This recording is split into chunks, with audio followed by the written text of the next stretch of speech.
Assalamualaikum warahmatullahi wabarakatuh. Kali ini kita akan belajar mengenai ukuran pemusatan data. Ukuran pemusatan data adalah nilai yang digunakan untuk mewakili dan menerangkan tentang skor atau penilaian suatu objek yang sedang diteliti, baik pengukuran secara tunggal maupun secara berkelompok. Di video kali ini kita akan membahas dulu ukuran pemusatan data untuk data tunggal. Ukuran pemusatan data itu dibagi menjadi 3, yaitu mean, median, dan modus. Tujuan pembelajaran kita hari ini, kita akan belajar menentukan rata-rata atau mean suatu data tunggal, menentukan median suatu data tunggal, dan menentukan modus suatu data tunggal.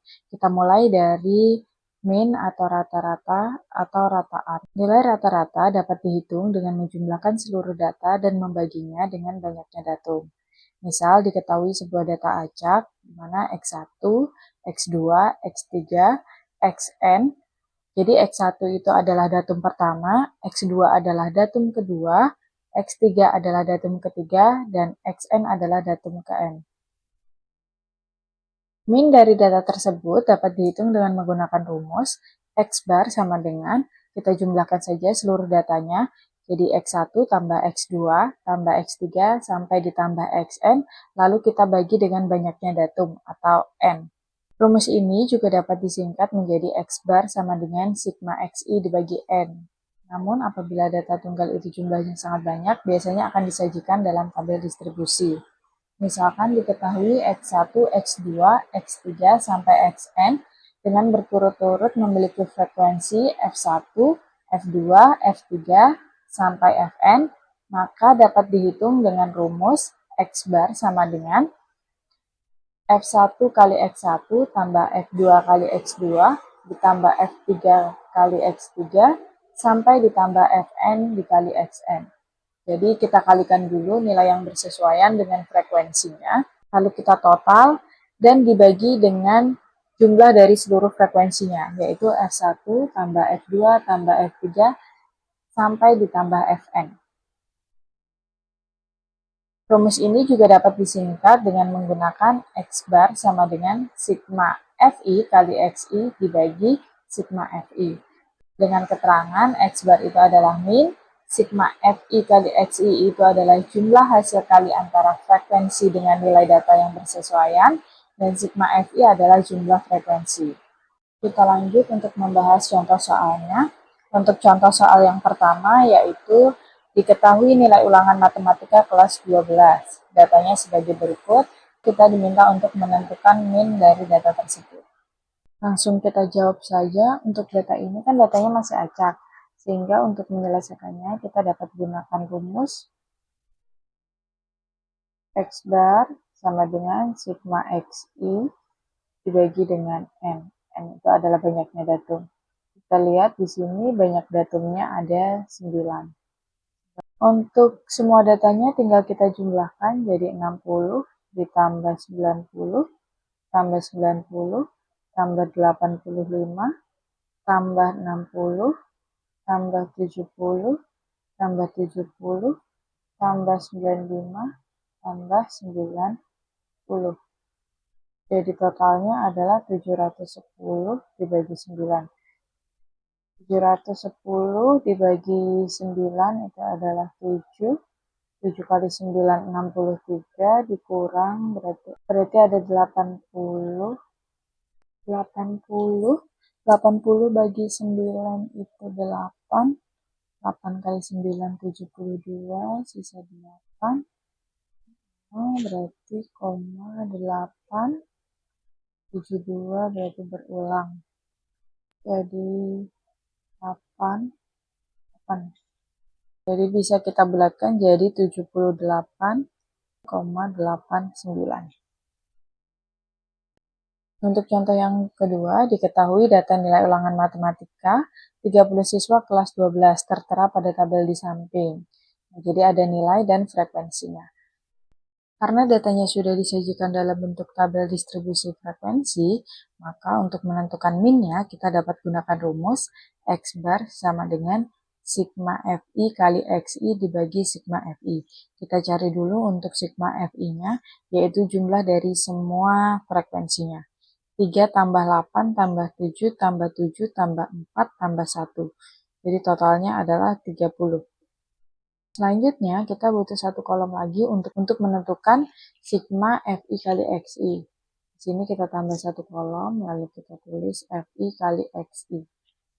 Tinggal kita kalikan frekuensi dengan nilainya. 3 kali 5 adalah 15, 6 kali 8 adalah 48, 7 kali 7 adalah 49, 8 kali 7 adalah 56, 9 kali 4 36, 10 kali 1 adalah 10. Sehingga totalnya adalah 214.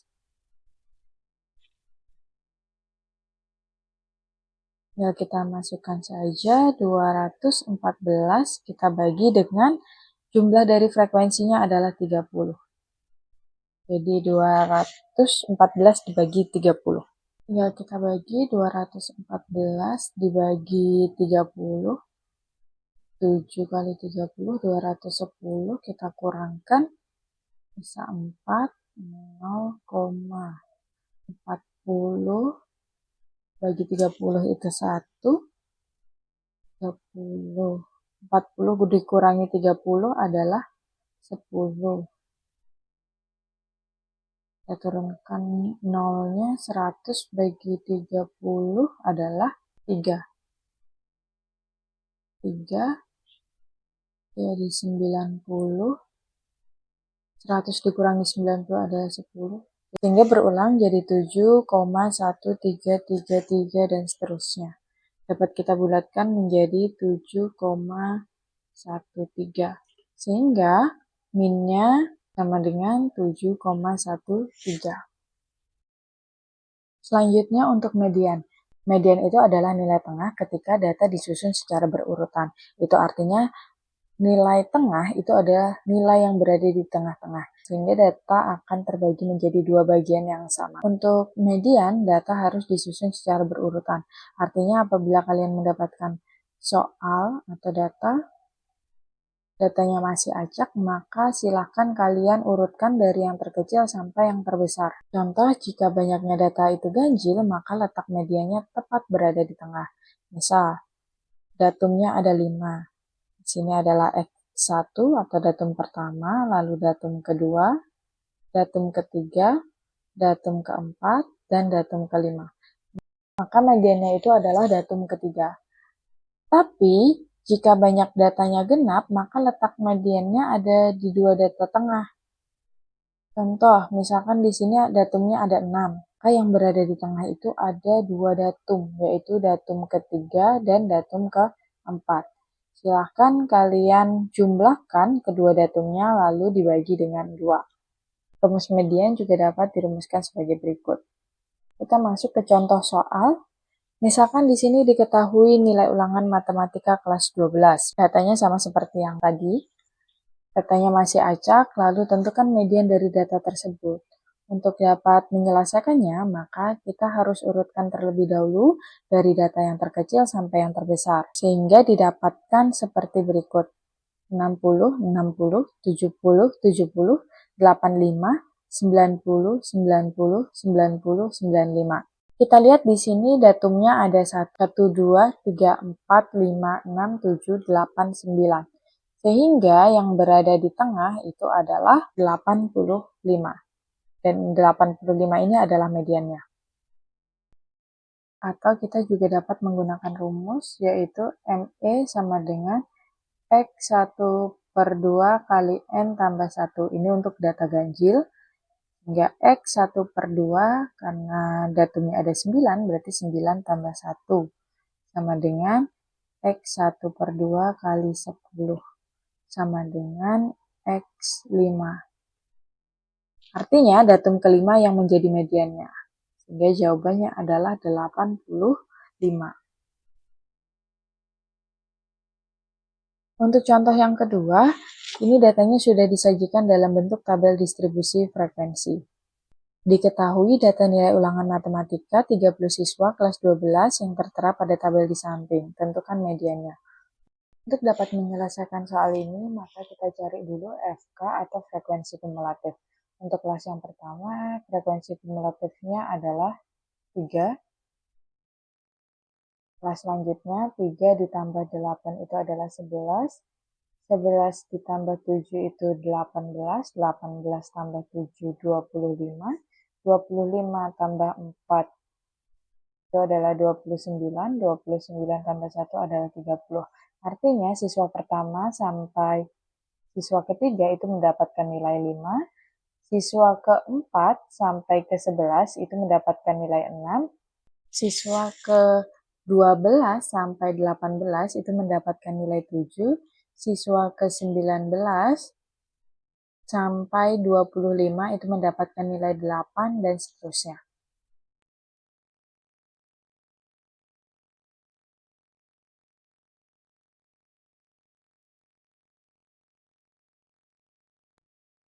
ME sama dengan X1 per 2N ditambah X1 per 2N tambah 1 dibagi 2 sama dengan X1 per 2 kali 30 ditambah X1 per 2 kali 30 ditambah 1 dibagi 2 sama dengan X1 per 2 dari 30 itu adalah 15 ditambah X1 per 2 kali 30 itu 15 tambah 1 berarti 16 dibagi 2 sama dengan kita cari datum ke-15 dan datum ke-16 itu berada di sebelah mana. Nah, datum ke-15 dan datum ke-16 itu kan berada di antara 12 sampai 18. Artinya dia mendapatkan nilai 7. Sehingga di sini 7 ditambah 7 dibagi 2 sama dengan 14 dibagi 2 sama dengan 7. Jadi median dari data tersebut itu adalah 7. Kita lanjut ke bagian modus. Modus itu adalah nilai yang paling sering atau paling banyak muncul pada kumpulan data. Contoh untuk nilai ulangan matematika kelas 12 seperti berikut. Untuk nilai 60 itu muncul sebanyak 2 kali, nilai 70 muncul sebanyak 2 kali, nilai 85 muncul sekali, nilai 90 muncul 3 kali, lalu nilai 95 muncul hanya sekali saja. Karena nilai 90 itu muncul paling banyak, yaitu sebanyak 3 kali, maka modus dari data tersebut adalah 90.